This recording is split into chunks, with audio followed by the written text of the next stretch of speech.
Hello, friends. Jim Nance along with Phil Simms. There's nothing like a heated divisional game, and it's about to come your way. First thing we've changed is added a new total control pass mechanic. So you watch these guys like Drew Brees and Tom Brady, they're able to put the ball where they want at any given situation. So now what we've added is a new ability on the L stick to lead the receiver into certain areas of the field where you can get the receiver open. He may be covered, but you can throw it into a spot and lead him into space in between zones and help free him up. Another big change is we've added over 20 new pass trajectories and pass speeds. In previous versions of the game, we've only had one ball speed. So we have the pump fakes built into some of these 5-step drops, the sluggo seam play where the quarterback will pump the slant and go and then actually hit the seam on the backside. New shotgun drops. Tom Brady is the king of throwing screens out of the shotgun. So we have new 1-step drops where he catches the pass and immediately turns out towards usually Welker in the slot. Another big change with dropbacks is new screen drops. We've added under center and shotgun screen drops where, a big problem in the past is people felt like they had to take control of the quarterback and sprint him back and run him away from the line of scrimmage to be able to get that pass off. But now you can just let the quarterback auto drop. So another change to the passing game is we've added new pass animations. In years past, we've had some really long wind-up, like what we called Hail Mary type passes that triggered on streaks and deep posts. And what that did is it made it difficult to get those passes off when there was a defender close by. So we added a new set of deep pass animations that are much quicker that help you get those passes off. And we've added new throw on the run animations. So we eliminated setups in all those situations. We've added new shovel passes. So those will trigger in situations where the receiver's like 5 yards away, he's looking at you, and instead of playing a full-on wind-up, you just simply get a little flip, a shovel pass, a la Brett Favre style, what he used to do when he used to play. So any Steelers fan will like the next edition. New pump fakes. Big Ben is the king of the pump fake. He pump fakes, sometimes 3 or 4 times on a single play.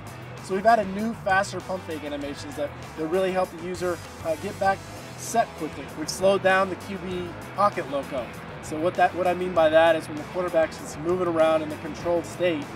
In last year's game, that would actually be up to 78% of his full speed, and it looked kind of silly when you'd see, Aaron Rodgers in this state outrunning defensive ends trying to chase him down, and that wasn't really realistic. So we kind of slowed that down, made it more realistic, and the user benefit of that is it helps keep the quarterback more under control.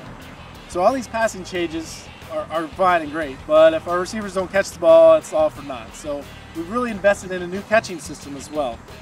And we spent the time to invest in new technology, which allows us to iterate faster and basically isolate all the areas of catching where in last year's game you could see situations where you make the perfect read and you throw the perfect pass and then the receiver misses it. And it either goes over his head or he just doesn't match the catch correctly. This investment in technology has also allowed us to add over 430 new catch animations. That's the huge win here. As you see all these brand new catches playing in the correct situation that look awesome. So all these changes to the offensive side of the ball, we haven't forgot about the defense. In Madden NFL 13, we've added a new read and react defensive AI system. And what that means is no more psychic DBs. We've heard the complaints, and I've been one of the ones that really hated seeing DBs make plays on the ball when they weren't looking. They were cut blindly with receivers that were cutting in front of them and they were facing the wrong direction. It just didn't make sense. You don't see Champ Bailey doing that on Sundays, so we didn't want that in our game anymore. And this new read and react system, they're not going to be able to make catches unless they see the ball. It just makes sense, right? And along with this read and react system, we've added a new alignment system, and that's huge because we've had several legacy issues where defenders line up on the wrong player. You get linebackers over Larry Fitzgerald in the slot, and it's just asking for trouble. We have new zone swapping logic, so now it just adds to the chess match of the offensive defensive battle on the field. And finally, if you're a fan of NCAA, you'll like the change we've made with alignment controls. We've aligned the during play controls, so you don't have to worry about if you throw the ball away in one game, it being on a different button in the other game.